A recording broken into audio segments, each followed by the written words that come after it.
Those are the roots of trouble. I imagine that right now you're feeling a bit like Alice, tumbling down the rabbit hole.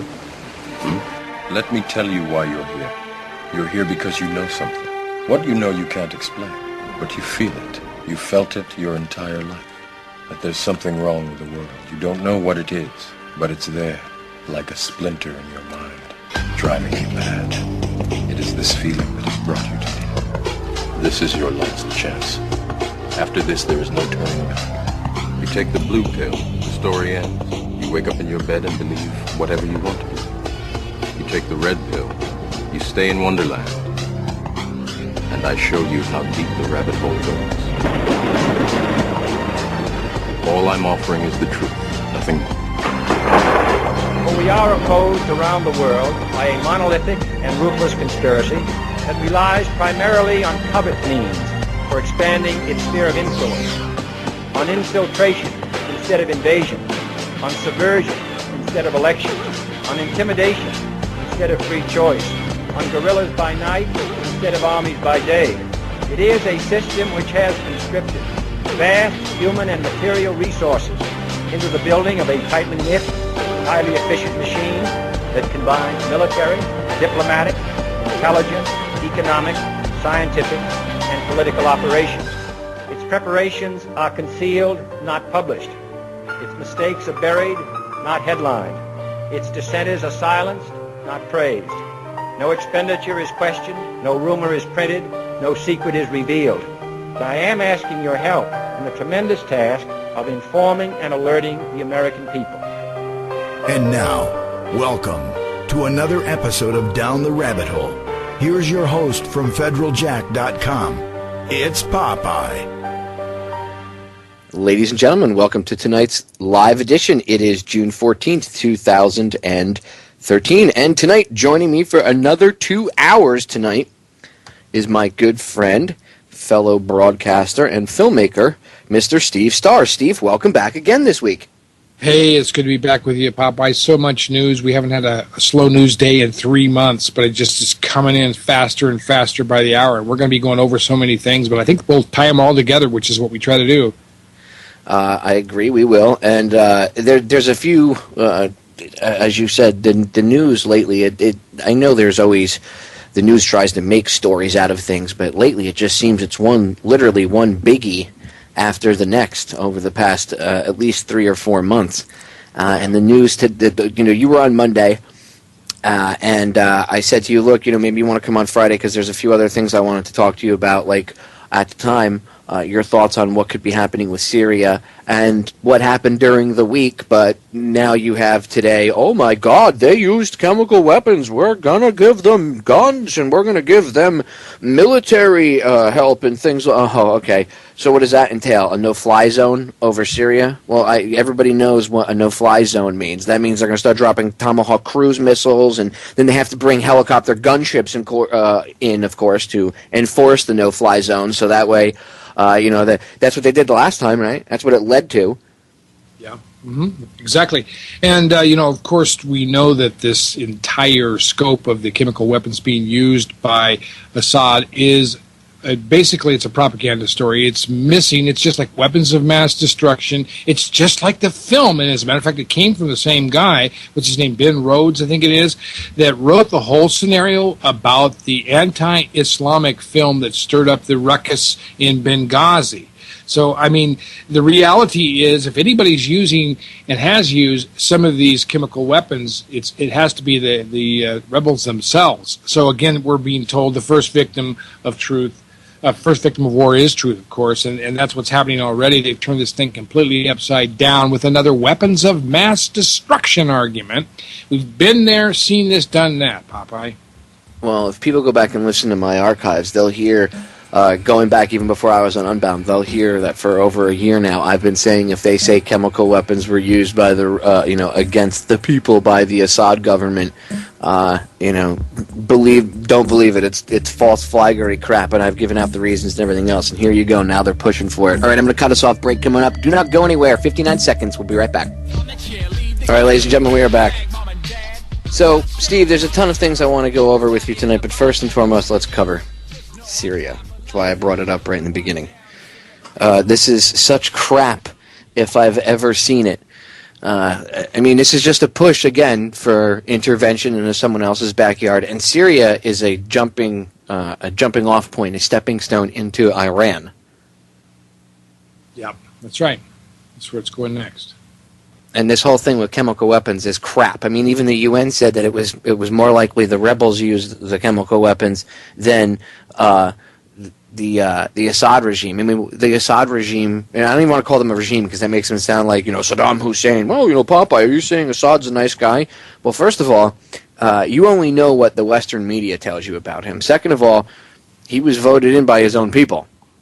Doesn't matter if you like him or not. Well, his people aren't as free as we are, but that's not your place. Who the hell are you to push your American values on somebody else? You're not special. People need to realize that they keep buying into this fake paradigm of BS. Oh, we're spreading the American dream. No, we're not, you morons.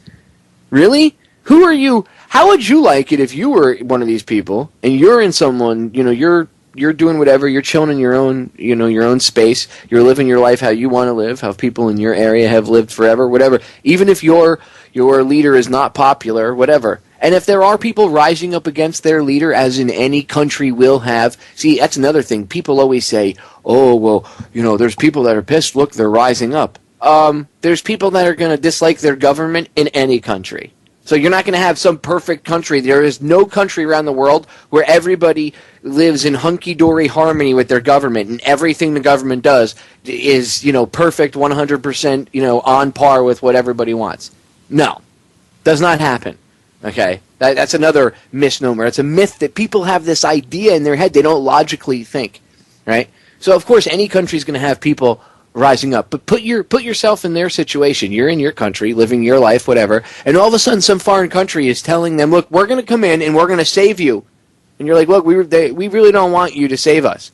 So then they inject a foreign force in there to go, yes, we're Syrians, please come save us. And by the way, that's al-Qaeda that we're giving weapons to in Syria, or that the president is giving weapons to in Syria. The same al-Qaeda that they're listening to your telephone conversations and reading your email to stop and protect you from. Yeah. So does that make any sense? Yeah, it doesn't make any sense at all. And, here's, I'm quoting a little bit here today from Paul Joseph Watson, Infowars.com. A man behind Syrian chemical weapons claim is a fiction writer who ran the Benghazi cover-up. Okay, this is fellow Ben Rhodes, the White House National Security Advisor, pointing out what you mentioned here, Popeye, is that in addition to the problems, and I think you remember just this week we were talking about how U.S. intelligence community comes up with different conclusions and perspectives on things that are happening than the Obama administration wants to have. And so they have to change the story. Just a few weeks ago, the U.S. Intelligence Committee did not believe that the Syrian government used chemicals. Then, after scolded by the Israelis, they changed their tune to a very qualified, well, maybe. Now, with no formal investigation at all and no word on the chain of evidence or its source, we are told with absolute certainty that the Assad government has used chemical weapons. And they can tell us because it is... Well, why can't they tell us who the source is? Because it is secret. Just like magic, these things happen when needed, writes Daniel McAdams. Now, here's the point, though. In addition, the innumerable examples of Obama-backed Syrian rebels obtaining and using chemical weapons, including the recent discovery by Turkish police of 2 kilograms of sarin nerve gas in the hands of al-Nusra terrorists, have been conveniently swept aside. So there you have it right there. I mean, when it's actually happening because of this scumbag group of Syrian rebels that we're supporting, and they're using sarin gas, that story is buried and then turned around to blame the Syrian government of Assad. And this is a classic example. So there are numerous cases of this, Popeye, not just one, including the discovery by the Turkish police. But think about it for one logical moment. Just use logic for one moment if you're a listener and you're listening to this broadcast right now and you're like, we should bomb the crap out of Syria, woohoo! Think about this for a second. Just one quick second. What exactly would the Assad government, the Assad whatever, the Assad administration. We'll refer to them as the administration, kind of like the Obama administration. Unless the only way I'll refer to Assad as the Assad regime is if people in the mainstream media will start referring to Obama as the regime. How about that? So it's either the Assad administration or the Obama regime. What do you prefer? Okay. It's always, though, the Assad dictator. You know what I mean? President Assad the dictator, President Assad the dictator, President Assad the dictator. I like when they say, I had an argument with somebody, I said, he was elected. And they said, yeah, well, that election was rigged. And I started laughing. And I was like, and ours aren't? Really? Yeah, right. Yeah. Ours have been rigged for over 10 years, moron. Like, where have you been? You know what I mean? Like, duh. And they were rigging elections back when it was paper ballots. Now it's just easier because it's electronic. But they actually, I've had that argument. Oh, man, he was put in. He's a dictator. We should go in and take him out. Really? What happens when, like, China's like, hey, Obama's a dictator. We should go in and take him out. Or Russia. What about that? Oh, that would never happen because we're the United States of America. Really? I mean, that's the stupidest reasoning. That's like the only argument they have. These people that are stuck in this matrix. Fortunately, more and more people are starting to realize, hey, wait a minute. This is getting out of control. But there are people that are like, well, if this guy is killing innocent people, then we should go in there. No, first of all, it's none of our business. To be quite honest with you, it's none of our business. Well, yes, it is. We're the United States. No, but who died and left us God? Exactly. Seriously, who put us in charge? I don't recall there being a group meeting anywhere in history and everybody going, hey, United States, you guys want to go ahead and do anything? And see, that's the thing. People actually have this mentality that it's us. It's not. This country's being used like a sneaker. Okay? That's all. They're using our military. They're using our people. And when they're done, they throw them away. And then our government, behind everybody goes, I don't understand why our government doesn't take better care of veterans and stuff. Because they know the truth. Not the people, lower end people. I'm talking about the higher ups at the very top. They know the truth about a lot of this stuff. They know. Yeah. They don't care about us. They don't care about the people. They don't care about the people they use and abuse. They don't care. Because at the end of the day, they get you thinking you're doing this for one reason and you're doing it for a complete different reason. When I was in the military, I didn't sign up. I didn't take an oath to the United Nations. I know guys that don't care as long as they get a paycheck. They don't care if they wear an American flag or a UN symbol. I know a lot of guys that wouldn't have that. They think quite the opposite. But, look, you have to understand the game. You have to understand what's going on. I don't support, and nobody should, any invasion in anybody else's country. First of all, where are we going to get the money for this? Let me ask you that. Our Marines, right, that are currently in Afghanistan, they don't have enough money. Our government, right, due to sequester, that we don't have enough money for the Marines to eat hot meals. Okay? They got to eat, I think they get a hot meal once a week, if they're lucky now. I'm talking on base, not when you're out, if you're out and you're on like an extended, maybe day-long or 2-day-long patrol and you're outside. And even then, if they have their own way, usually they have MREs and stuff like that, but I'm talking about even on base, they can't, if they're on a base over there, they're not getting hot food anymore. It's maybe like once or twice a week because they can't afford it. But we can certainly afford to send arms to al-Qaeda, who we have these very Marines in Afghanistan supposedly fighting. Well, them and the Taliban. But the Taliban had nothing to do with 9/11. Yes, they did. They perpetrated it. No, they didn't. Supposedly, according to the official story, it was bin Laden from a cave in Afghanistan where the Taliban were in charge at the time. And the Taliban, their only crime, apparently, was saying, hey, show us the proof. That's all. Because about 6 or 8 months before, I seem to remember a Taliban emissary hanging out in Washington. So, what's the deal? I thought they were the bad guys. And suddenly, 8-9 months later, they're part of the terrorist group. The only reason why they became bad and terrorists is because they fought back against us when we started bombing the crap out of their country. That's why. Okay? And I'm not saying that they shouldn't have, tried to kill bin Laden or any of this other stuff, but we have to understand the details of a lot of this garbage. Do I believe that bin Laden was running around a cave, jumping over dodging bullets, jumping over things, using his dialysis machine as a shield. No, I do not. You know what I mean? There's too much to this, dude. There's possibilities that they did obviously use lookalikes. The CIA even admitted that they did that stuff when they made Saddam Hussein videos, that they literally faked Saddam Hussein videos. Go look this up. The CIA admitted it a few years ago. But anyway, I digress. The point is they want to arm the very same bad guys that they're snooping through your emails and listening to your phone conversations. Oh, that's another thing. What's his name? The retired general. Now I can't remember his name because he's Hayden?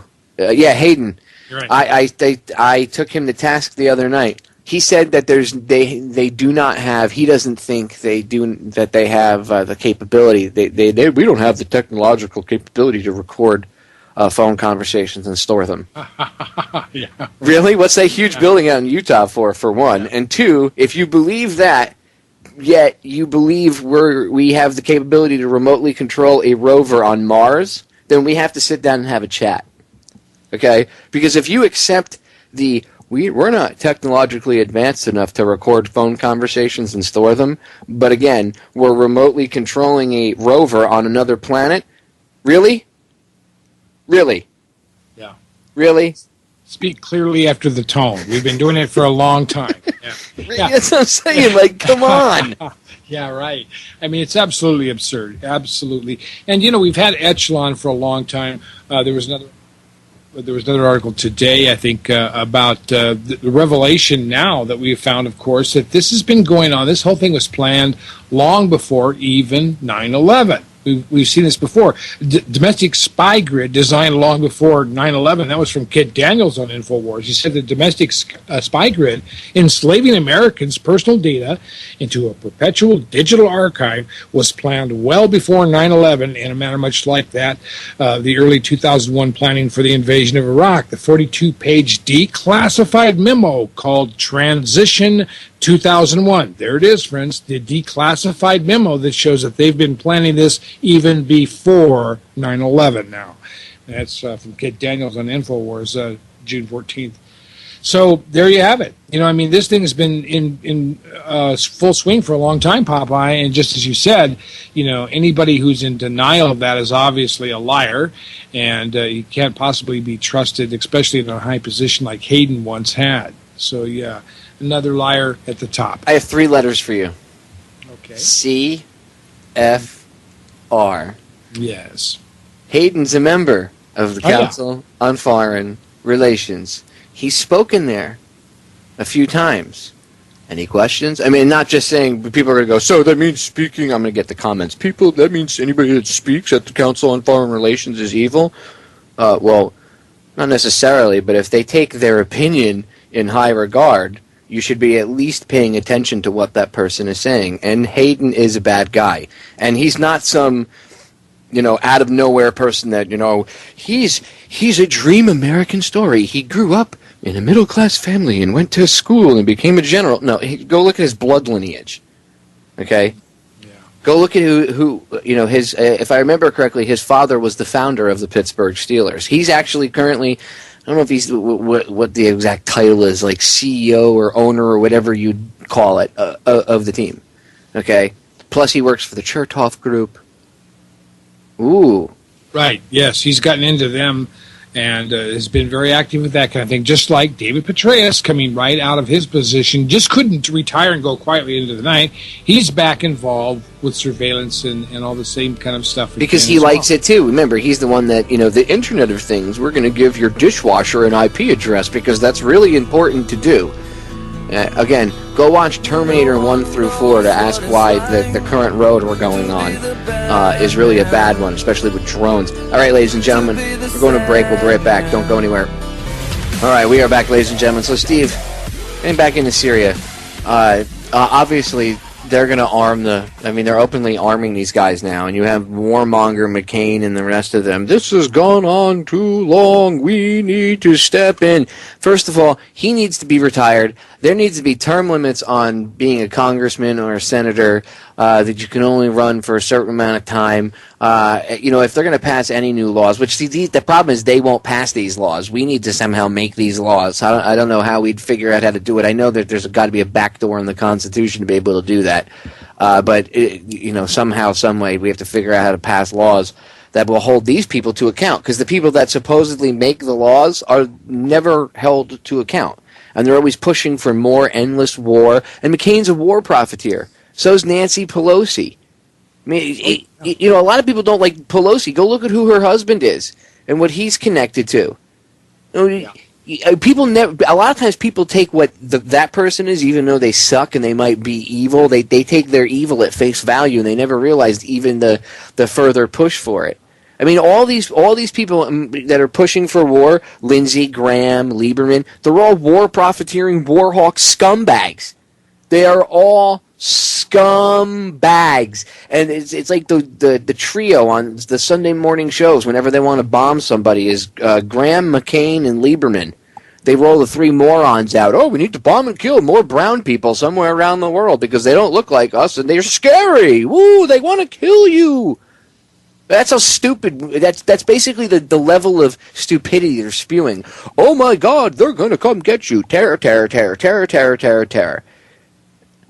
Yeah, and in this case, the big problem that we have here, we know who's really behind this agenda, and it's Israel. And why are we supporting this policy? Why are we fighting Israeli wars, or wars for Israel, if you like? You can support Israel but hate their government. And you should, in my opinion, because I don't think the Israeli government run by the Sabbatean Labor Party that's there right now, Bibi Netanyahu, another member of the Council on Foreign Relations, an old chum of Mitt Romney's, goes way back. If Romney would have been elected, we would have been doing the same thing we're doing right now, maybe even on a bigger and more drastic scale that we're at right now. And I don't know how it could get any worse, but the bottom line is we have no business. And there's an old biblical proverb, if you want to quote Israel, that says, he who passes by and gets involved in strife that doesn't belong to him is like somebody who picks up a dog by the ears. Now that's stupid. What are we even involved in this thing for? And why are we supporting the worst scumbags on earth? And as has been pointed out, I think Barack Obama could be arrested and tried in violation of his own National Defense Authorization Act. I mean, he's supporting terrorists here. That's what he's doing. It's the same people. They're connected to al-Qaeda, same people who probably were broken off from one fringe group or another, involved in the Benghazi thing, which he still hasn't answered for. And now we're involved in this whole fiasco over there. And all that's going to do is empower Russia, friends, in that area. The United States is just about petered out and done all it can possibly do to destroy itself and its credibility in the Middle East. And we are not going to be holding up much longer over there in terms of credibility or military or political diplomatic strength as well, Popeye. And by the way, so everybody is clear, because I know there's going to be at least one or two people that say, oh, does that mean that you hate the Jews? No, it's got nothing to do with it. But if you go back and you look, and you actually sit and think about it, and you actually go do a little bit of research, you'll find out the only government on this planet that benefited from the Iraq invasion, it was not our government, because we really didn't benefit from it. We lost people, trillions in debt, all these other problems, right? So we really didn't benefit from it. The only people that benefited from it were these evil bastards that happen to be in control of the levers of power over in Israel right now. And why is that? Well, because they have the same agenda. It's not that, and they're not at the very top either, but they have the same agenda, that this one world government agenda has. But in order to also protect themselves, Iraq, if you know anything about Iraq, militarily was Iran isn't in the Middle East. Iran's in Asia. Iraq was the only country in the Middle East that could physically stand up to Israel toe to toe in a fight if it was just the two of them. Well, if we go in and we fight Iraq and we take Iraq out, well, there goes a major competitor, whatever you want to call it, opponent for Israel in the Middle East. And they don't have to. They save face because it's not Israel fighting in the Middle East, and they don't have to waste their manpower by doing it. Instead, they trick the Christians into doing it. And actually, this is a very age-old thing. You could actually again, it's got nothing to do with being anti-Semitic. Everybody knows my grandmother was Jewish. She was in a freaking concentration camp. It's just knowing how the government over there works. Anyway, we'll be right back. Don't go anywhere. All right, we are back. So, yes, really quick, because I don't want to get too sidetracked on this, because I could spend hours on this. But you have to, this subject you have to take time to research, because there's a lot of information out there that is, you could say disinfo or misinfo. A lot of it is, a lot of times, you'll run across what some of us call the Jew firster crowd, that the Jews did everything.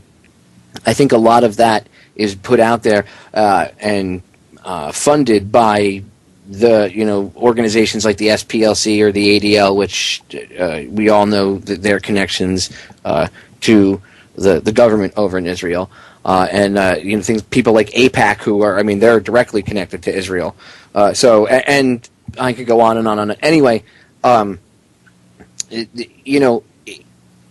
these groups, organizations sometimes would foment that kind of hatred, that vitriolic fervor, to make any legitimate criticism of their policies or the things that they're doing muddied up. And that way, anytime you go, well, what about what Israel's doing here? Someone goes, oh, you just must be anti-Semitic. You don't like Jews. And it's a stupid argument. It's a straw man argument, and a lot of people fall for it. They really do. And unfortunately, it used to be much easier to fight against it. But then again, you have people that are smart enough to understand that they create, and fund this fake crap. And there are people, by the way, that really are out there that are not funded and do really believe that. But I think more of the vocal, loud ones are out there to specifically stir up the pot and muddy the water. So that way, when you point stuff out like this, or even you bring up the story of the USS Liberty or anything else, it's automatically, oh, you're a Jew hater.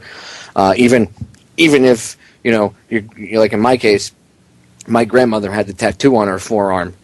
She was on her way to get rid of, and luckily they were able to prove that there were Catholics in my family, and they were able to prove that there were more Catholics in the family than Jews, and I don't know exactly the ratio or how the hell they did it. And they also, my great-great-grandfather or great-grandfather, whatever, which one it was, sold everything they owned in the world, literally everything, to get my grandmother out of the hands of them. So between paying people off and being able to prove that there were Catholics in the family at the time, at least on my mother's side of the family there, that they were able to get her out of camp. But she was about 2 steps away from whatever they were going to do, shoot her in the head, inject her with some sort of eugenics crap. Who the frig knows? But she bore the tattoo for the rest of her life. So no, I'm not anti-Semitic or against Jewish people at all. I'm against governments doing evil things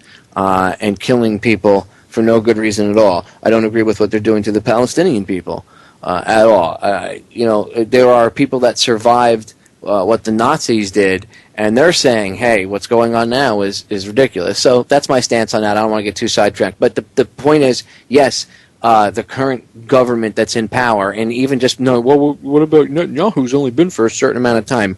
They have the same kind of evil puppets that we have over here. It's the same agenda. They have the main agenda and then their own little side agendas that they perpetuate. Anyway, they have benefited.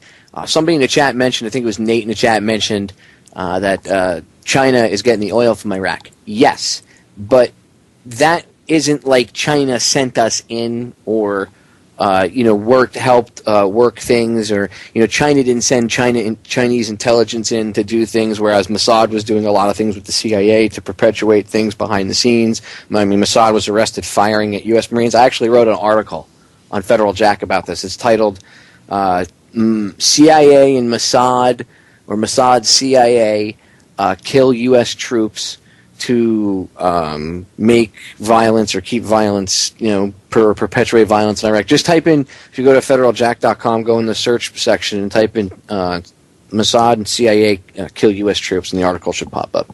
And you'll see it's a really well-sourced article, and I did a lot of research, and all the the links link back to like mainstream articles where you see like Mossad was caught shooting at Marines and things like that, and a lot of these terrorists were either CIA controlled or Mossad controlled. So again, it was, and it's not all the government. You only need certain elements, working within the government to control things, and then they have guys that just follow orders and do what they're told. Right, even if it's illogical for you to think that somebody would do that, is it that illogical? I mean, last night I played a video. No, not last night. The night before, I played a video of a girl, or the audio of a girl getting arrested in court, in a courtroom, in a family court, after she said she protested and said something. That one of the marshals, after she was done and she was leaving, said out of nowhere, "Oh, we have to do. I have to search you for drugs." Took her into a private room where it was just him and her, that's against policy. You're not supposed to do that. And she said she wanted a female, and he said no. Okay, and the story's up there. The point is, the abuse of authority. It's. I just get so frustrated, Steve. I get pissed off. I hear you. People can't see this. Take a deep breath, yeah. Well, people can't, dude, people can't see this, and part of the problem is it's epidemic now. It's such an epidemic thing, this abuse of authority, that it goes from a large scale. It doesn't matter. You look everywhere around you right now. Why do you think they're openly just saying, yeah, we're going to arm the Syrian rebels and the Syrian government because they don't care anymore. And you have the lower level scumbags doing the same thing. Look at the people. I've talked about this before. The guy that was walking down I think it was in Pennsylvania. He was walking down the street open carrying, and it's perfectly legit to do it where he is, right? No questions asked. You can do it. He got stopped and harassed by the cops, and he was on video, and he asked the cops, he said to the cops, how come you're doing this? Why don't you follow the Constitution? The cop said to him, when the president starts to follow the Constitution, I will. Yeah. So, I mean, we're in trouble because following the Constitution means not leading us into war over lies, not leading us into wars, based on crap for other countries, lies, okay? I'm tired of hearing the just following orders, I was just following orders. Again, that mentality is the same thing as these cops violating this kid's rights because, the upper level scumbags are going to do it, so I'll follow the rules when they do. No, why don't you set the tone instead of following along? And see, that's what they want. That guy's an order follower, and now not only is he an order follower, but he's also a scum follower. You see my point? You see where I'm going with this? The whole system needs to be cleansed. And the only way to start doing that is to actually start holding people accountable. Everybody's like, well, what do? We start holding people accountable. Literally.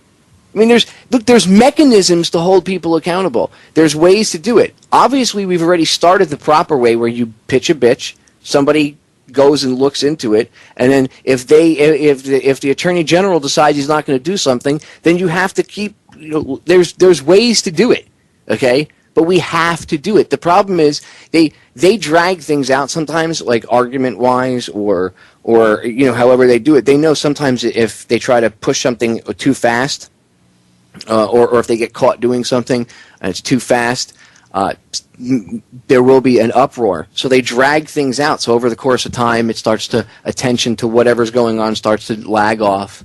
And people start to, go back to American Idol. That's why this whole thing with the NSA scandal, I wonder if this is really going to make a dent. I mean, yeah, people are waking up, but is it really going to be, is this going to be the end-all, be-all? Or are they going to not care? I mean, think about it again. We're openly going to fight a war for somebody else's country, right? We're openly going to, we're going into Syria where we don't benefit anything from, except to kick off World War III, basically. So obviously there's no benefit there. So there's got to be, what's the agenda really about? I mean, well, maybe they don't know that, Popeye. Well, then they shouldn't be running things because it's very clear to even the general layman that that's a bad idea. Okay? So now we're going to go kick off an event that could lead to World War III with Russia and China. Who knows? Perhaps Iran, because Iran will get involved to help Syria out, right? And maybe perhaps that's what they want. Maybe that's what they're trying to do. Maybe that's what this is about, Steve. Maybe they're trying to goad Iran into a fight. You ever think about that? And then once Iran maybe is openly somehow helping them, then they can say, you see, they're violating whatever, bam, and they go after Iran. And then what happens then? Well, Russia and China have interests in Iran, and they've already said that's a big no-no, so guess what happens? Well, full-on World War III, here we go. Yeah, that's what they're trying to do. I mean, this is a part of that whole crescent of Sharia Muslims. And, of course, even in Egypt today, they were chanting in support of the rebels, the Islamic Jihad, as they called it there, which is, in this case, the Sunni, primarily the Sunni-backed rebels who are fighting up there. This has always been that long dream. We talked about this before. You know, you go back to the Lawrence of Arabia, you know, where the Saudi Arabians have always considered Damascus their property, and they've been trying to get access and control of that area for so long. Now, we did also point out, Popeye, that they have pulled out the UN peacekeeping units that were on the Golan Heights border in between Israel and Syria. They were primarily Austrian, Southern European Catholic troops under the control of the Pope. Again, the same situation with all these UN peacekeeping troops. The same people are also in Lebanon, the demilitarized zone there, or the border in between those two. 6-day war, Steve. Yeah. 6-day war and USS Liberty. Yeah, they're setting it up, is what they're doing. And this is where the whole Golan Heights thing started, and I'm telling you, dude, this is, you know, people just don't understand. It's a collaboration between the different, and again, it's not just one group. It's a collaboration between elements that are inside of each of these governments that are all connected on a different level to a bigger agenda, but they also have their own little personal agendas. And at the end of the day, their goal, I mean, if you even somewhat believe anything that Albert Pike, the story of Albert Pike and Manzini and his letter about the 3 world wars, this is exactly what they say they're going to do. In fact, according to Pike, he says that they're going to actually pit and this is according in the letter, we're going to pit the Jews against the Arabs. That's how they're going to start World War III. Is to get the Jews and the Arabs to fight each other and wipe each other out. Exactly. They're going to try to tire out the world so much that they can take over with their new world order. So they have to create these conflicts to do that. And this thing in Syria, of course, is obviously, there's no rhyme or reason for it. Article in the Huffington Post, I don't know if you saw this, Popeye, but there was a Gallup poll conducted that said 68% of Americans said the United States should not use military action in Syria. Gallup found that 72% of Democrats, 72% of Democrats, 70% of independents, and 64% of the Republicans that they polled opposed the war in Syria. And that was May 31st, Gallup poll. Now, you can see right now that a lot of people from the get-go see no need to be involved in any of this, as would common sense dictate. But here we go again, and why we're being goaded into this thing is part of this whole agenda of trying to break up the supply lines between Iran, between Syria, and to the Hezbollah rebels in southern Lebanon. And this is something that's only Israeli interests are involved in, and that was our primary focus on geocentering our troops in Iraq, which, by the way, is coming apart again. People are not even paying attention to this. We have not won the war in Iraq. It's become even more bloody in the last few months. It's coming back, the sectarian violence, whatever you call this. I think a lot of that's being fomented by, at the very least, our intelligence agency, if not being helped along by others. I mean, that's, by the way, that's usually how it works. It's usually agents within multiple intelligence agencies that are, working to do things. It's not like there's some headquarters that they all report to. It's just it's the way you have to understand the intelligence network and the way things work. But in order to get things to flow, you'd have to have it that way. Otherwise, it wouldn't work that way. Like 9/11 was Mossad, CIA, Jordanian intelligence, ISI. Saudi intelligence, there was more than one group of individuals working together. You can't say, well, it was the CIA that did it, or it was Mossad, or it was this person, or no, it wasn't one group of individuals. The operations just don't work like that. That's not how it really works in the real world. I'm going to pause us, Steve, because we got a break sneaking up on us. Don't go anywhere, ladies and gentlemen. Educate yourself to what's going on and the geopolitical facts of the Middle East. We'll be right back. All right, we are back. So, Syria, interesting, it takes place on a Friday. Always on a Friday. Never on a Monday so that it's talked about all week long and debated and perhaps people get pissed off and heated phone calls to senators and stuff. No. They do it always the night, very late at night, or even maybe Friday afternoon into the Friday, sometimes early afternoon, like around noon or whatever. But they always throw it usually by about Friday afternoon into the news cycle, because they know that Saturday, the next day, is the deadest day of the news cycle. No one's really watching the news. So then Saturday it'll be chatted about. Sunday you'll have the warmongering a-holes come out. You watch. I'm willing to bet Lieberman, McCain, and the other idiot. Face the nation. Yeah, all three of them. Lieberman, McCain, and Lindsey Graham. All three of them are going to be out. I'm willing to bet money that they're going to be on some show, especially at Face the Nation. One of them will be on Face the Nation this Sunday saying, we need to bomb the hell out of Syria. And then come Monday, whatever the administration or government, whatever you want to call it, powers that shouldn't be, have put into motion, the gears will already have been turning since today. So it'll be Friday, Saturday, Sunday, Monday, 3.5, maybe 4 days, right? If you want to, we'll say 3.5 days, or 3 days, because it's the beginning of Monday. So, okay, 3 days. That's a long time to have the gears a rolling by the time anybody actually starts to talk about this on Monday, Steve. Do you see why they do things on a Friday? Well, again, we pointed out in this article in Drudge and Huffington Post, 72% of Democrats, 70% of independents, 64% of Republicans oppose the war in Syria. A new Fox poll released said that 68% of voters say the U.S. should stay out of greater involvement in Syria because it's a civil war, and the U.S. could actually end up helping anti-American extremist groups. The greatest group of Americans, or at least thinking people in these polls, Popeye, obviously know what's wrong with this picture. So is our government responsive at all to that? The average Joe on the street knows more about public policy than apparently these maniacs that we've gotten in there to do these things. Well, dude, this is just insane. I mean, obviously people are starting to realize this is not a good idea. I mean, there's no good outcome from this. And I love John McCain. Well, we have no good options. Yeah, we do. Don't get involved, McCain. Well, that's not an option. Yes, it is an option. It's not our fight. In fact, it wasn't even really a big fight until you people started backing it with foreign fighters, i.e. al-Qaeda. Oh, no, we have no proof that al-Qaeda's in there. What about the guy that just ate a Syrian army officer's heart, or soldier? I don't know if he was an officer, or a Syrian army soldier's heart. What about that guy? Disgusting stuff. But what about that guy? That's who we're going to arm. These are the same people they tell you are hiding in your closet and are coming to kill you and cut your friggin' head off. You get it? They're lying to you. Obviously, there's more to this whole game of chess than what we're being told. The movie that we're told is absolute and utter BS. It's a lie. There's more to it behind the scenes. Absolutely, and this thing could blow up in their faces. Because we talked about that before. They have the SR-300 missiles now. These are intended to take out jets and air support from Israel. What happens the first time they shoot down a U.S. plane doing a sortie over there? Like, say they do like they did in Libya, right? And now these guys actually take out a U.S. jet. And then now the pilot's stranded on Syrian soil.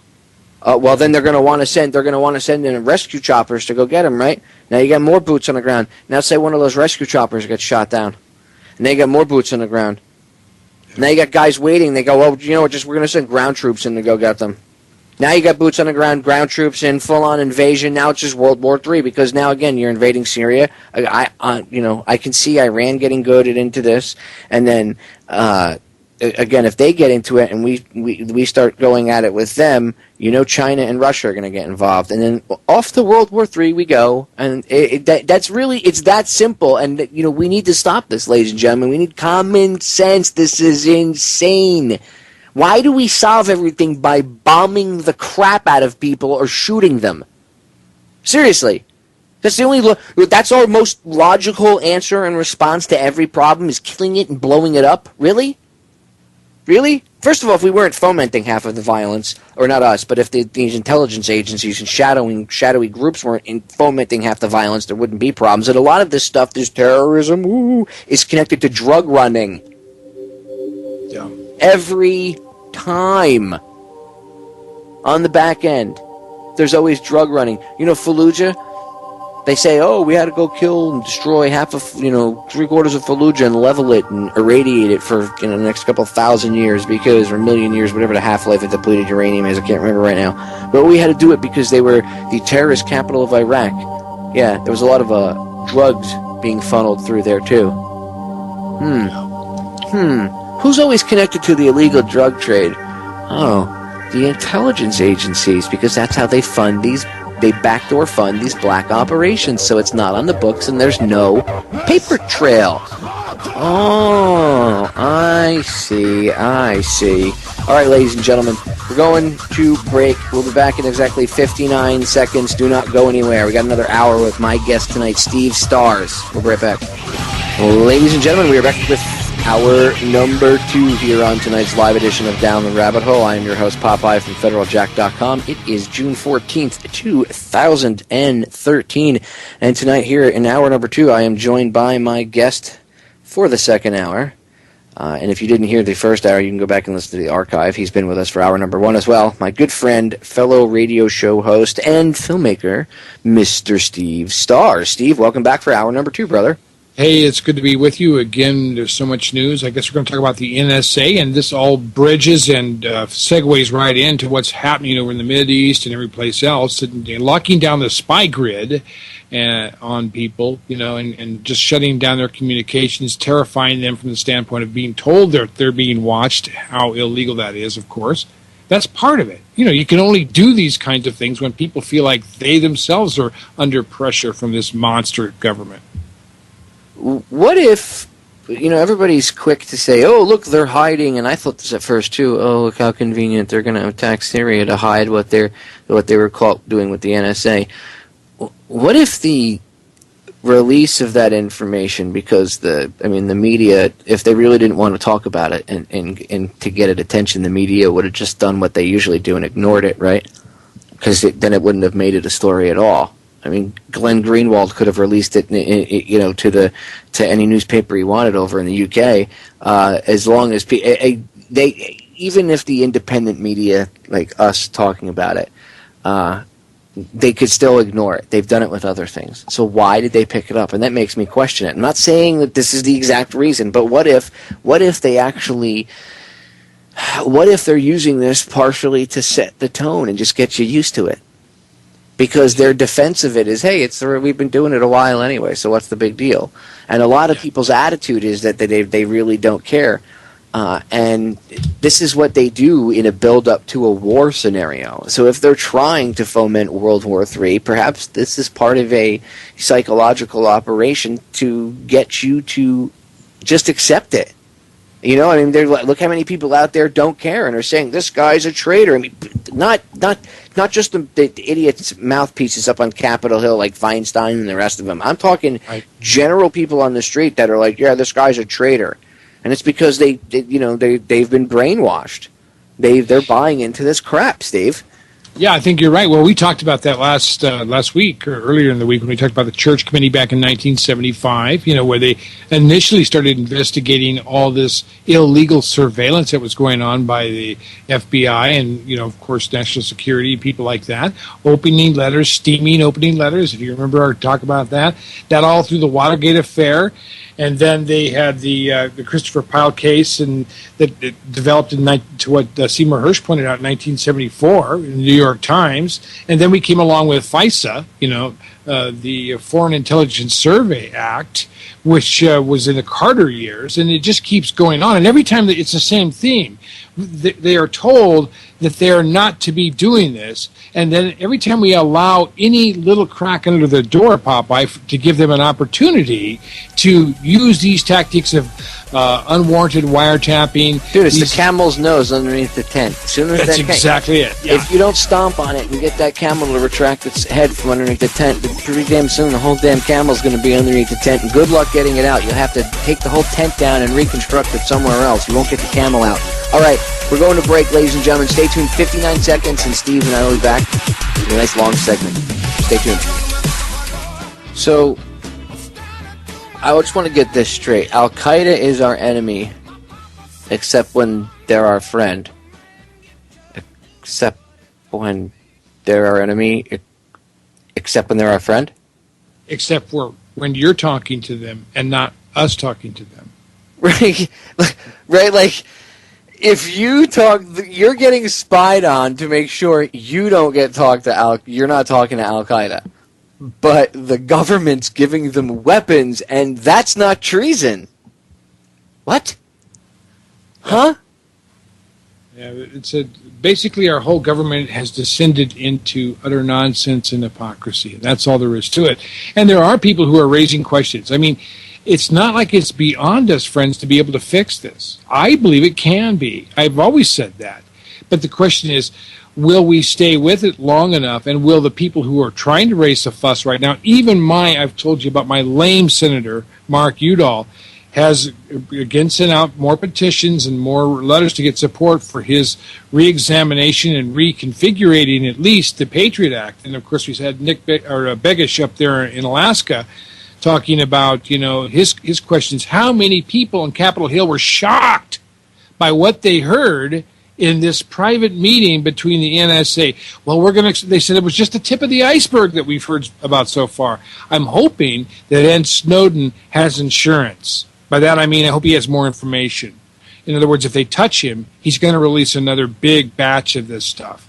I hope that's what he's got, because this may be a long fight. And as a matter of fact, I think in the spy game, what you need is information, which is insurance. You release what you want, and you keep the big stuff behind. It's not like you don't play your whole hand of cards in one throw of the dice, so to speak. You've got to hold on to a few things, Popeye, and I'm hoping that's what he's got. But this is up to us to change. We can't allow this anymore. I could call my senator, I could call my congressman and say, okay, look, how do cooler heads prevail? You're either going to have a revolution, or you're going to have a situation where the whole society collapses into slavery, and it's going to be a long, bloody fight all the way down for a few people.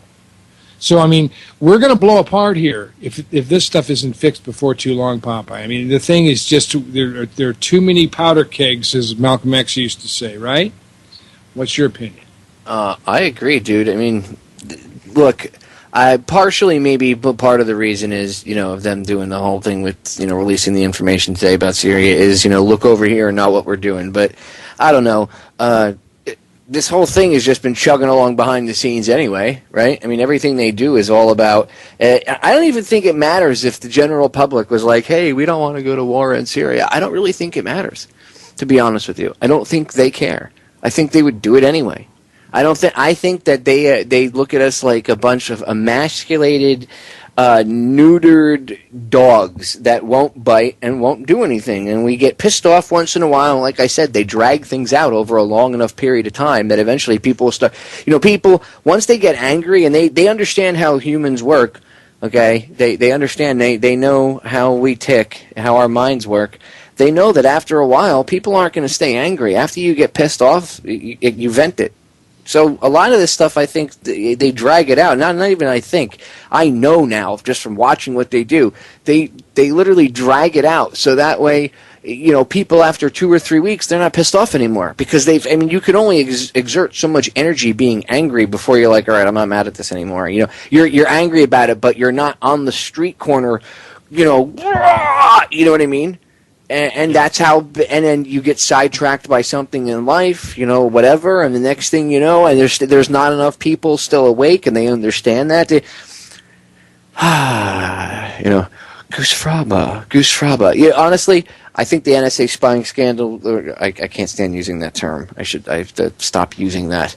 You see, sometimes that mainstream garbage creeps into my head, but the NSA spying, whatever you want to call it, the breakthrough that people had, realizing that they've been doing this for Lord knows how long now, at least 20 years, if not longer, this will wake some people up. But again, the question, Steve, is this: will they get pissed off enough? are they going to get angry enough and say, this is insane? You're reading my email looking for al-Qaeda, and then you're turning around and telling me that we have to give them weapons, which means we have to purchase them with our tax dollars. Those things are not cheap by any means at all. And running the risk of a major world war in the process. I mean, it's like absolutely insane. We've always financed our own demise here through this tax system. Okay, we're coming up on 100 years of the Federal Reserve Act. We've had 50 years now since John Kennedy was shot. It's been 150 years since the Civil War and the greenbacks that Lincoln issued. I was thinking about that today. Lincoln said that he faced two enemies. He said the one that was to the south in the form of the Confederate generals, and the one that was behind him in the form of the bankers and the financiers who were anxious to take over everything they could get in the ruins and spoils of war. And he said, of the two enemies I face, it's the one behind me I'm the most afraid of. And this has been a war with the banks all along. This has always been a war with the banks. That's what the United States has been from the very beginning. Franklin said we could have borne the tax on tea, but the control and manipulation of our currency, that was something that was intolerable. I mean, can you believe that people buy that, Steve? That the thing that spurred the revolution, the thing that grew our country, was the fact that the founding fathers and the people that lived here at the time were pissed off over a tax on tea. That was the straw that broke the camel's back. Really? Right. You don't think there was anything else to it at all? You really buy the official, Rockefeller-funded version of history? Really? Really? I don't think a lot of people do, but there's too many that do as well. The reality is it's always been about the control of our economy, of our futures, of our prosperity, the invasions of our privacy, the diminishing of our civil liberties and just our humanity by these tyrants like King George. And Obama is far worse than King George right now. This man is a maniac in spite of the fact that he doesn't even have a brain.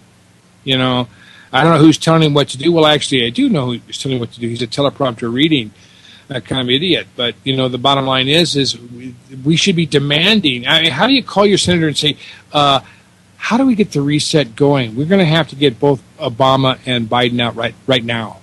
This is not an impeachment. This is, let's do what we have to do immediately. They're gone now.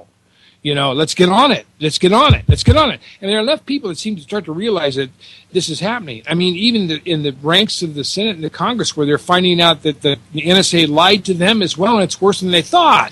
And now they're being told to shut up and not talk about it. It's just like the whole thing with Representative Simpson, when he said we're going to have martial law if the banks don't have all this $700 billion that we have to give them. It was a Main Street mugging that took place there, and those people put up with it.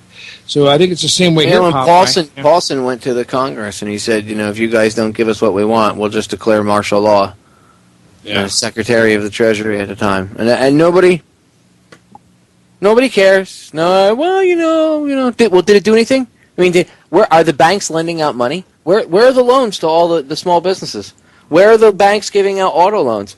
Where are the banks the only people that are giving out auto loans are the banks that the dealerships work with, if people have enough credit, okay? At extremely high interest, yes. Yes, at extremely high interest rates. I'm talking, I'm seeing, I've seen people with decent credit paying upwards of 16 or 17% interest rates. I've seen people with bad credit paying 25, 30% interest on a vehicle. Yeah, and if they say high interest rates, and they're saying, 0% interest, well, all they're doing is raising the price, friends. You know what I mean? It's either you're going to an average car like a Toyota Corolla, which should be probably about $12,000, is going for 18 or 19 at medium interest, and you get the lower interest. They just raise the prices. It's a game with these guys. They don't sell cars; they sell financing. But why is it that the only people that are financing are like, the Hyundai or Honda or whatever the finance companies? How come these big banks that got bailed out, that are supposed to be giving out home loans, small business loans, car loans, how come they're not the ones doing this? Why are they denying people the loans? That's what they were given the money for. Right. Oh, well, they gave the money to their own friends or themselves. They stuffed it in their back pockets because they're all they're all dirty scum, which which will actually lead us to, political dirty scum will lead us to the story about what's going on in Colorado. There's actually two things in Colorado I want to pick your brain about, because we're already about almost a quarter of the way through the second hour here, and I want to shift gears a little bit because I want to pick your brain about a few other things. So again, the NSA scandal, it is what it is. I mean, they've been doing this for a very long time. I'm glad people are awake and aware now, but people need to get pissed off. Not I need, we need, this country needs, everybody needs to get pissed off about this. Well, what do we do? What's the answer? Somebody said I saw a comment like a week or two ago on something, and they said, it's great that people are waking up, but where are the leaders to lead us down the path? Why don't you be the friggin' leader? That was my answer. Not that, not maybe that crass, but I was like, well, we don't really require leaders. You should be the leader. You figure out an answer or help be part of the solution. You're right off the bat where you're not going to solve anything at all. You're just going to, you might be clearing the slate, but eventually you're going to have the same problem when you're going, whoa, who's going to lead us out of here? So you're looking for someone to lead you. That's the problem. You're not looking to yourself for the solution. You're looking for somebody else to lead you because, well, I understand that things are bad, but how do I get out of here now? Please lead me out. No. Lead yourself out. That's one of the first steps to getting over this stuff. And then we can move on from there. The NSA is spying on everything you do. I think it was back in 2011 now. So it's going on at least like a year and a half. A private company somewhere on the East Coast, and I don't remember what state, but somewhere like on the Eastern Seaboard area here, got a private contract to record from the FBI to record all internet-based broadcasts, including this one. So any internet-based radio network, anything, is recorded and listened to. Okay? Well, how do they do that? I mean, I thought they couldn't, according to Hayden, they can't record audio. I mean, that's just insane. They have satellites that could read your underwear tag from outer space, but they can't record audio? Really? Really? It is. Right? Well, they've had Echelon for years. I remember reading about it back in, the 80s, late 80s and stuff. It's been around for such a long time. Of course, this new system that they're putting out in Utah that we talked about there, this thing's going to get bigger and bigger. The fusion centers are going to fuse even more, and it's going to become this big metadata bank that's got everything on everybody. And, the nice thing about that, though, Popeye, when and if we take over, we'll know exactly who was involved with what on their side. I mean, this thing can catch you. It caught Richard Nixon. He got caught with his own device. I think Nixon got set up, personally. I think Tricky Dicky knew too much, and I think he was starting to ask too many questions and starting to dig into things because perhaps maybe he was trying to buy himself an insurance policy, and that was their way of getting him out. I honestly think that, not saying Nixon was a good guy, I'm just saying I think that that whole Watergate thing was set up from the get-go to catch him and his little plumbers union. Yeah, it's very true. But, Popeye, this is a lot like what we're seeing right now is a lot like Watergate in a sense that you have a president in his second term with very unpopular wars, economic ramifications, strong-arm policies. He's made enemies out of the press and out of people in Congress right now, and a whole list of things that are probably 150 times worse than Richard Nixon ever committed. Because you're right, to some extent, there are some things to look at the downfall of Nixon. But it could be the same way also with Obama right now. Obama has done more with his pinky finger than the Nixon administration and the the Johnson administration did combined. Right. Okay? I mean, for real. Yeah, I mean, and those guys were evil in their own right. This guy does it and he smiles and everybody's like, hey, it's okay, because most people have no idea. They have no clue. They really don't. They literally have no clue what's going on. So, yeah, he's a great guy. He's done a lot. When you ask him what he's done, they don't know. They can't even tell you. And if they think they'll tell you the most outlandish crap, and you're like, no, he didn't do that. Yeah, he did. No, he didn't. You're out of touch. All right, ladies and gentlemen, stay tuned. We'll be right back. Don't go anywhere. We are back. So, Steve, I want to shift gears a little bit. Really quick, I want to talk about, and I'm just going to talk about this really quick because I saw a few articles pop up today because apparently it was signed into law, I guess yesterday or the day before, or recently by Rick Scott. But back in April is when the law passed here in the state, and it was called the Florida Bong ban. And they had originally wanted to ban every type of pipe, piece of smoking paraphernalia, bong, pretty much anything, and make it a felony. And I mean, just even if I was walking down the street, we'll say, say I was walking to a fair or something, and I was a glass blower and I made glass pipes. That's what I did. It would be, a felony for having those pipes, even if they weren't smoked out of anything. It would be a felony. What could only be described as I don't even want to. I don't know how to describe it without it using an ad hominem. The idiot that put this bill together here, the original version of it anyway, called them utensils of death, because smoking cannabis kills people, even though they're curing cancer with it. Very good, sir. Very good for being connected to what's actually going on in the outside world instead of playing golf with your rich little friends here in Florida and living in your own little tight little knit community in your little bubble and probably driving your Cadillac. Because that's what all you old people in Florida do. Good job. Okay, and if there's any old people in Florida that listen, I'm not taking a shot at you. Actually, I should say the old rich people in Florida. The regular folk don't act like you people, but the elitist scumbags know what I'm talking about. I'm not even talking about the well-to-do people. I'm talking about these elitist a-holes, these scumbag businessmen that get themselves into power. Also, like the governor, Rick Scott down here, he's another one. But anyway, the original bill would have made all of this bad. It would have it would have closed thousands of smoke shops around the state. Jobs would have been lost, or at least hundreds of smoke shops, and at least thousands of jobs would have been lost.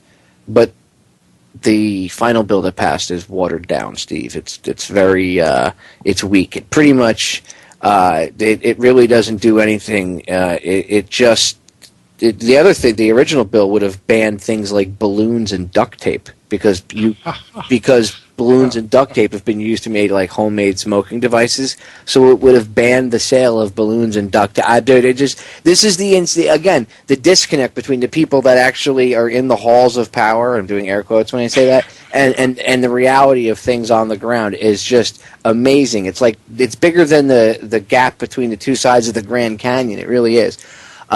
So now it's only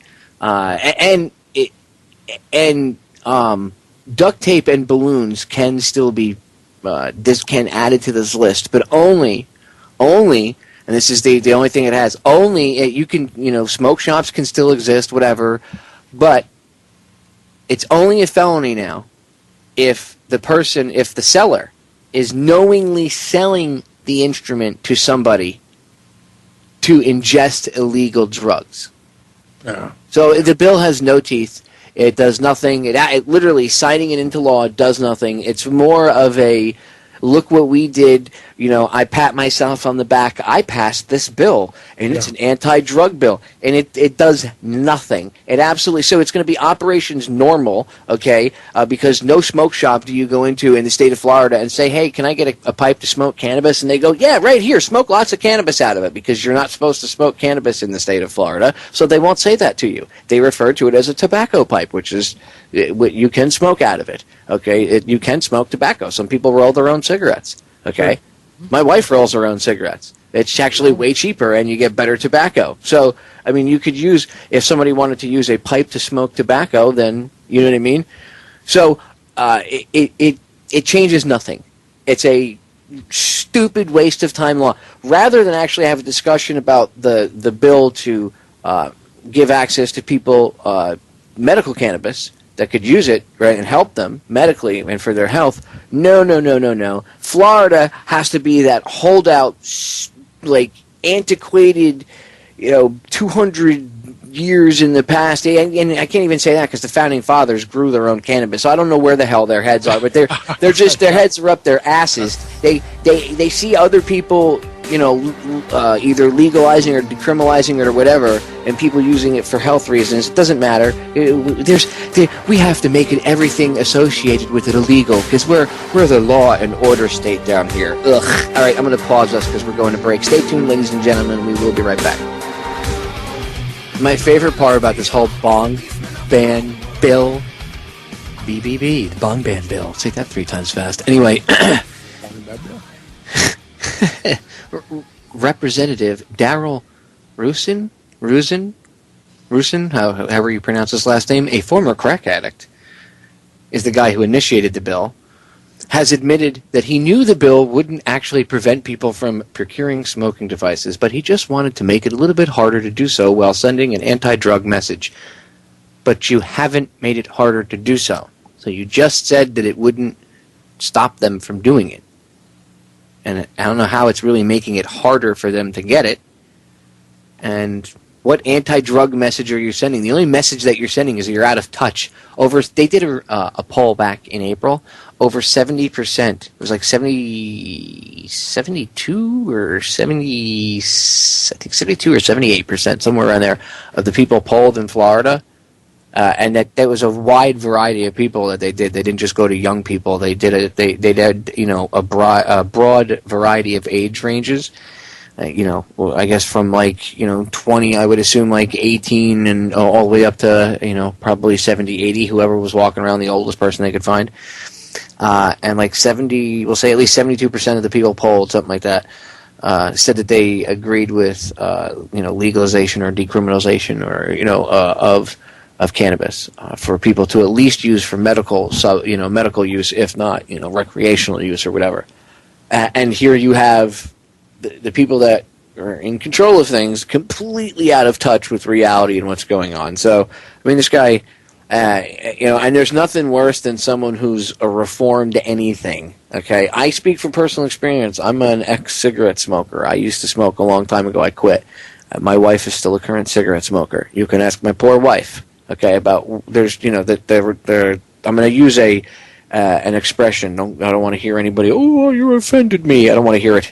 Okay, but it's an old expression. Steve knows what I'm talking about. There's an expression. It says, "There's nothing worse than a reformed whore," and the reformed whore part refers to whatever your vice was. And in my case, I was a cigarette smoker for a long time, and now that I don't smoke, I still have my wife. I've got her to roll her own cigarettes and smoke natural tobacco, but I still hound her about smoking anyway. Just like anybody that's an ex anything. So this guy is coming at it from that viewpoint. Well, cannabis is the gateway drug. Well, no, it's not, dude. Well, I used to smoke cannabis, and it led to me smoking crack. No, your choices led to you smoking crack. The cannabis leaf didn't wake up in the middle of the night and implant the thought in your head subliminally to go smoke crack. That's a lie, okay? Your personal choices led you to go do that. Okay? You got to start taking responsibility for your own choices. Anybody that's an ex anything ought to know about that, because if you've ever had to quit any type of drug, whether it was caffeine or nicotine or a hard drug or or whatever you want to call it, a street drug or even a pharmaceutical drug or anything like that, if you ever had to quit anything that your body gets chemically attached to, you'd understand that. But anyway, I don't want to get too sidetracked on that. Steve, there's two other things I want to talk about. Colorado, you live there. One of them, you live in the county. So first thing really quick, we can talk about the fires in a second, but you live in the county that's pretty much telling Colorado we want to make our own state. Is that what's going on? Because you guys are pissed. Yep. Yeah, that's right. As a matter of fact, I mean, there's a lot of support for this. I don't think anybody's really thought it through, because there's a lot of water issues, a lot of things like that. But they're so fed up with Chicken Pooper or Hickenlooper, Governor Hickenlooper, the gun laws. We've had something like, I think it was 52 of the 61 sheriffs in the counties of Colorado, something, I don't know the exact numbers, but all opposed to the gun laws, and they're saying that they're not going to enforce them. Okay, but a big number up here where I live in Weld County, and I would just as soon be annexed into Wyoming myself. We actually drove up there and looked around at some property. It's a little too far, about 45 minutes to Cheyenne from here. But, thinking, gosh, I mean, the taxes there's virtually no taxes there. Gas is 25 to 30 cents cheaper. There's a lot of nice things about the laws and the freedom in Wyoming. But there are a number of people, including, I think, 6 county commissioners, who are very strongly suggesting that let's pull loose and not. This isn't a secession from the Union, friends. It's like what West Virginia did in 1861 when they broke off from Virginia after Virginia went with the South. It's a new state forming out of a portion of an old one, and that's happened several times actually in this country as things were divided up. But a lot of people are talking about just leaving the people in Denver and Boulder and the liberals, mostly the Democrats, and the people with their debts and their problems and all the difficulties that they have. Weld County is a pretty prosperous county. It's the 8th largest agricultural county in the country. There is no debt here. Taxes are extremely low, none. They've kept everything running very, very well.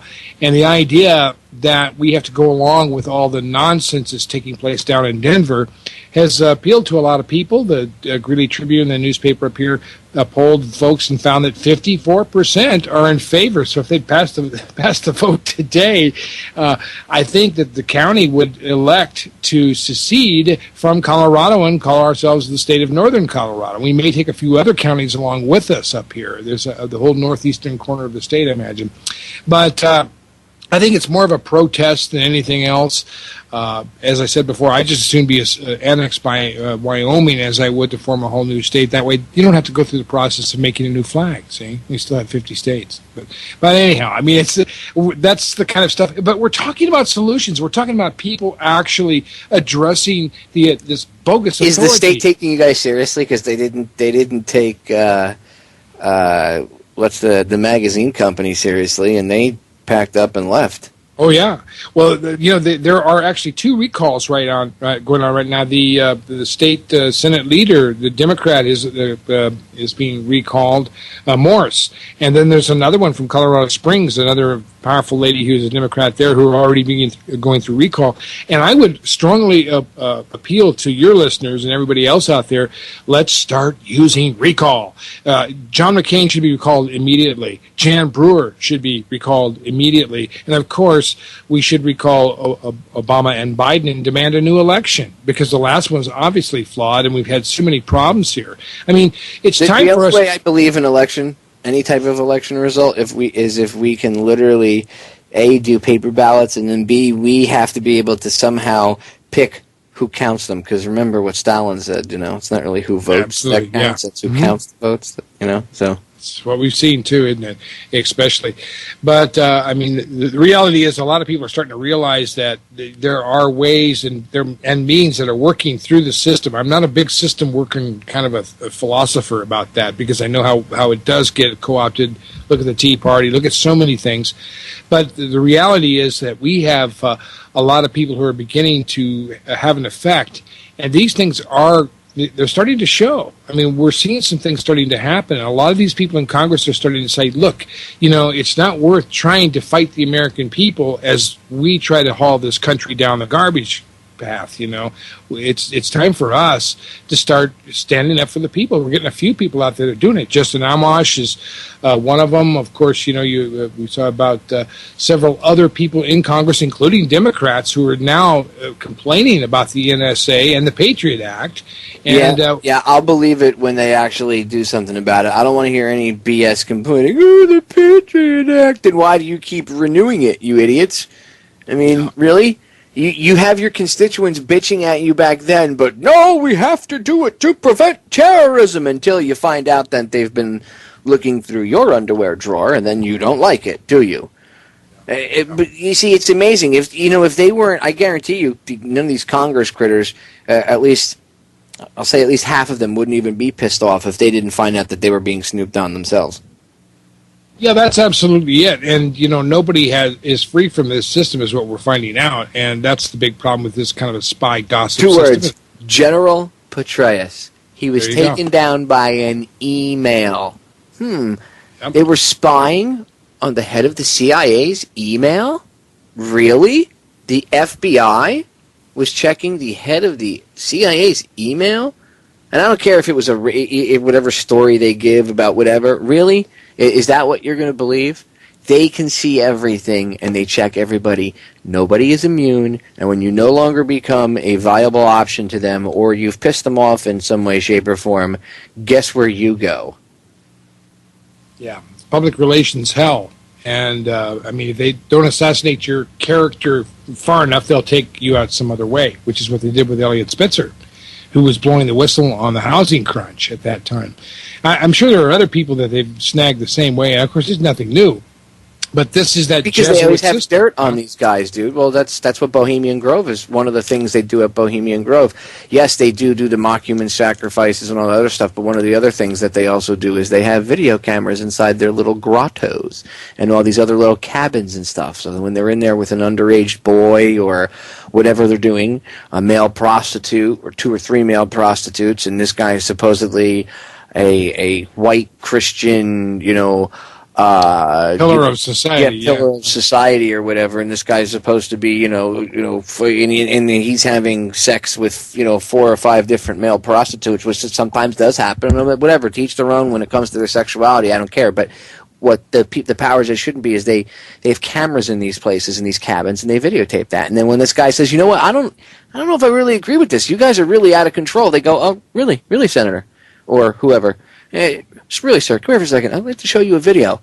And they show him the video, and he'll just go, and they just like you see in these shows on TV, and then they say, you're not going to say anything. You're going to shut your mouth, and you're going to do what we tell you, or this is going to be on every major television network, within an hour, and you'll be shamed out of office and lose your family, and blah, blah, blah, blah, blah, and your good standing. And guess what? They shut their mouth, and they toe the line. And that's what happens. That's how. That's why when people are like, I don't understand why these people do what they do, because they have dirt on them. That's why. It's the all-seeing eye of Horus, and that's exactly what it really is. That's the system here. That's what they're trying to set up. They've been doing it for a long time. They're not. They've been waylaid a few times. But how do we end it? Well, we basically turn it upside down and say we're done with it. People have to say, just like we said before, Popeye, we're done taking orders. We're not going to do this. We're taking down the surveillance cameras. We're going to go back to, if necessary, cash and currency systems. I'm tired of all the computer gadgets that they give us that make our lives supposedly easier while they watch and purvey into our own private affairs. I mean, we can do that. It can be done. I mean, the people in the news media need to grow up. I used to work in the mainstream news media. I left it, and I'm not sorry. I don't have any excuses that I can give anybody who does it for very long if they know damn well what they're doing is just perpetuating propaganda and lying to the American people. They've failed completely professionally, and it's happening in every aspect of all of this. And so there is hope. I think we can do it, Popeye, but I think also, the reality is we have to believe we can first, and then we have to have the right strategy. Informing people is one thing, but when you start to apply the right kinds of pressure in the various places that it needs to be, you can start tearing down these walls, and that's what we got to do. Well said, Steve. Again, it dovetails with what I always say, the solutions to our problems are an inside job. And once we start from there, that's why they're trying to push, for this whole violent revolution thing, because I said this a bazillion times, that's all they're prepared to deal with. They're not prepared to deal with an evolution of the mind where people all of a sudden think outside of the box and realize that the current control system and the current paradigms that we live in are ridiculous, and that we need to think above that stuff. And that once we start actually just taking better care of each other and thinking about each other in a different light, the methods of control and our fears will go away, and the needs for us to have certain methods of control and be afraid of each other will go away, and the powers that shouldn't be don't want that, because that's the way that they control things and remain in power. Their way of life is going to change, and they're being selfish pricks. That's like the base level of things, okay? if you really wanted to look at it at some like nutshell, easy to understand base level, okay, they're being selfish pricks. They don't want us to evolve because then they can't control us, and they want everything for themselves. Okay, it's as easy as that. All right, I'm going to cut us off because we got a break sneaking up. When we get back, I'm going to pick Steve's brain about the Colorado fires really quick, so do not go anywhere. All right, final segment, ladies and gentlemen. Don't forget to tune in next week, by the way. I know everybody usually tunes in to listen to the show, but next week, Monday, if everything comes together, I'm working on getting somebody to come on the broadcast for 2 hours to discuss the BP oil spill, finally. The after effects, the health effects, what's going on, the reality of the situation on the ground, as opposed to the crappy BP oil commercials. So stay tuned for that. Anyway, Steve, we only got a few short minutes left here in the final segment. So, Colorado wildfires. You were telling me that there's, yes, they're wildfires, but there's an interesting aspect to it, and this seems to happen with some of these quote-unquote natural disasters, like when they blew up the levees when the Army Corps of Engineers dynamited the levees about a year and a half ago around the farms, and they flooded all that perfectly good farmland. And then Soros, his company, comes in and buys it up. And then there's a lot of, Agenda 21 connections and all this other stuff, and a few other things. It's just some interesting stuff connected to the Colorado wildfire. So we got about 4.5 minutes. The floor is yours. Tell everybody what you were telling me. Pick it up wherever you want to. Well, we've had some very bad fires, 3 very big ones in the last 2 years. We've lost over 1,000 homes. The High Park fire burned 140 square miles. The one down in Waldo Canyon, people heard a lot more about that one. Of course, Obama came out to encourage us and tell us, how much the government was going to help. That fire was also set. I'm not sure about the High Park fire, but the one that we just recently had, it's still going on right now, is the Black Forest fire, which has burned out 400 homes down there. And I'm not sure the size of the acreage, but this fire apparently was set as well. So I've seen some footage. It was really interesting. They were showing us some of these fires. When it gets really hot out here, and that's partially, friends, because of chemtrails and global dimming, we are not getting rain out here like we used to. Our weather patterns are very, they're dry. We're under a very severe drought. Go watch Why in the World Are They Spraying? Go over to my YouTube archive channel for the radio show. Why in the World Are They Spraying is on there, the full-length movie. Watch it. You'll understand everything. It's about 2.5 hours, but you need to watch it in detail to understand what Steve's talking about. Just throwing that out there. Go on. Yeah, excellent bringing that up, because this is exactly what's going on here. It's affecting the weather patterns, and things are drying out. They are not allowing farmers to use aqua water from their aquifers. They're not... the whole situation here is very dry, and so we have people actually burning haystacks and stuff like that. But I've seen pictures coming in from these helicopters where they're out there showing you some of these fires. And I look down there, and of course this kind of stuff, as you know, Popeye, just like with Sandy Hook where we saw these pictures coming in live, they're not edited. And I'm seeing a barn burning down there. It looks like a marshmallow roasted at a weenie roast, just exploding in fire, and there's no trees around it burning. And you're seeing these kinds of things happen in various places. The latest fire, of course, Sheriff Makita, who has been opposing Obama on the gun control issues, and also, of course, our governor, Hickenlooper. He was down there. This is his district, and they're already doing an investigation on this one. It seems to be another arson situation that wiped out 400 homes. I mean, these fires are almost as big as the Chicago fire. 2 people killed.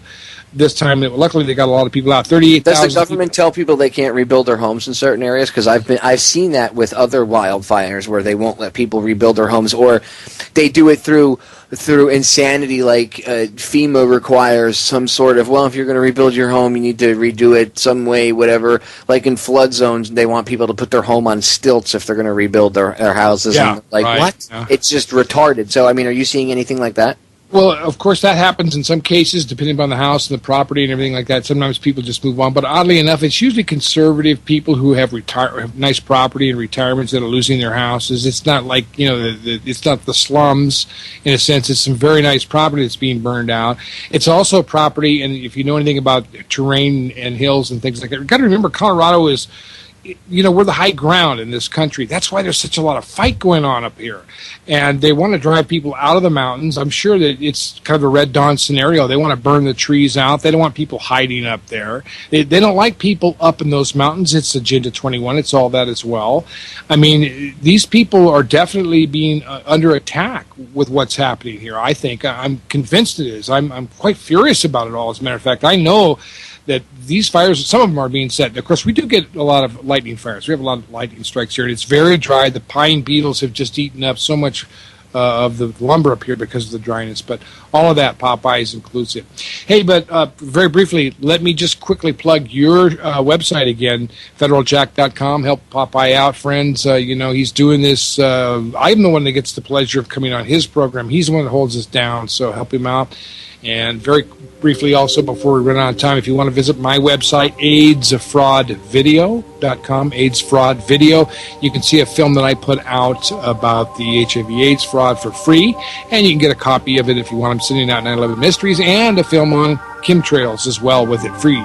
Okay, 2 films that goes with it. So I wanted to say that before we run out of time, due to the fact that all of this relates, friends. The NSA, the war in Syria, the fires, the environment, everything. Yes, it does. It all dovetails with each other. The only way to understand one piece is to understand the other piece. That's why you end up researching this stuff. That's why researchers that start with one aspect always end up down the line researching something else. And even if they don't become an expert on it, they at least understand the basics because it all dovetails. And with that, we are out of time, ladies and gentlemen. I'll catch you all again live on Monday. Weekend's coming up. The 2 days off. Whew, week went by fast. Until then, don't be afraid. I love you all. I'll see you Monday.